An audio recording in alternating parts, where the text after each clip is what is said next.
ՀԱՊԿ գլխավոր քարտուղարը հայտարարել է, որ կազմակերպության անդամ երկրները Հայաստանը համարում են ՀԱՊԿ դաշնակից։ Հայաստանն ի սկզբանե եղել է ակտիվ եւ ներդաշնակ անդամ պետություն, արժանի ներդրում ունենալով հավաքական ներուժի ամրապնդման գործում, եւ ՀԱՊԿ անդամ պետությունները նախկինի պես այդ երկիրը դիտարկում են որպես կազմակերպության դաշնակից, ասել է Թահալաթբեկ Մասադիկովը։ Նա նաեւ նշել է, որ ՀԱՊԿ անդամ պետությունները բազմիցս հաստատել են Երևանի հետ առանց բացառության բոլոր հարցերը քննարկելու պատրաստակամությունը, որոնք վերաբերում են համատեղ աշխատանքներին հայկական կողմի լիարժեք մասնակցության վերսկսմանը։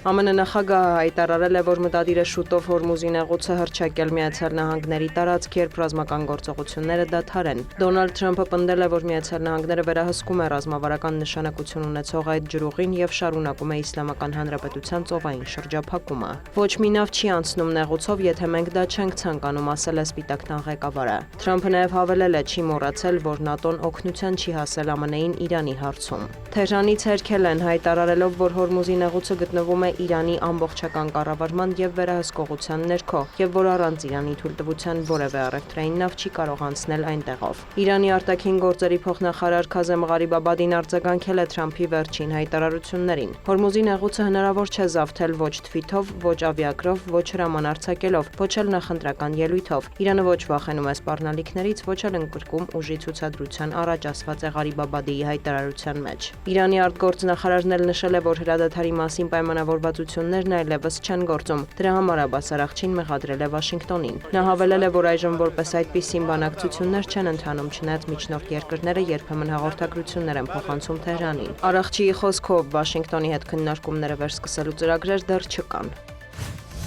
Ռուսաստանը եւ Ուկրաինան շարունակում են փոխադարձարվածները, Դաշնությամբ տեղեկացրել է, որ գիշերը ոչնչացվել է ուկրաինական շուրջ 600 անօդաչու թռչող սարք։ Ըստ գերատեսչության թիրախում են եղել Վորոնեժի, Լենինգրադի, Նովգորոդի, Ռոստովի, Ռիազանի, Մոսկվայի եւ այլ մարզեր, Կրասնոդարի երկրամասը, Ղրիմը, ինչպես նաեւ Ազովի եւ Սևծովերի տարածքները։ ՊՆ տվյալներով Ուկրաինայի զինուժի գիշերային հարձակումը դարձել է տարվա ամենազանգվածայիններից մեկը։ Սամարայի մարզին հարվածների հետևանքով արտադրական օբյեկտ է վնասվել, կան զոհեր, ԱԹՍ-ներ են արձակվել նաեւ մայրաքաղաք Մոսկվայի ուղղությամբ։ Մի շարք օդանավականների աշխատանքը Երևանից սահմանափակվել է։ Այս ֆոնին Վոլոդիմիր Զելենսկին զրուցել է Եգիպտոսի նախագահի հետ օրակարգում, մասնավորապես եղել են պարենային անվտանգության ոլորտում մարտահրավերները եւ Սևծովյան տարածաշրջանում իրավիճակը։ Ուկրաինան Եգիպտոսի, Աֆրիկայի եւ Մերձավոր Արևելքի շատ այլ երկրների համար սննդամթերքի խոշորագույն մատակարարներից մեկն է, սակայն ռուսական հարվածների պատճառով մատակարարումները մեծ սպառնալիքի տակ են հայտնվել, մանրամասնել է Ուկրաինայի նախագահը։ Նա տեղեկացրել է, որ քննարկվել է նաև էներգետիկ ոլորտում երկկողմ գործակցության հարցը։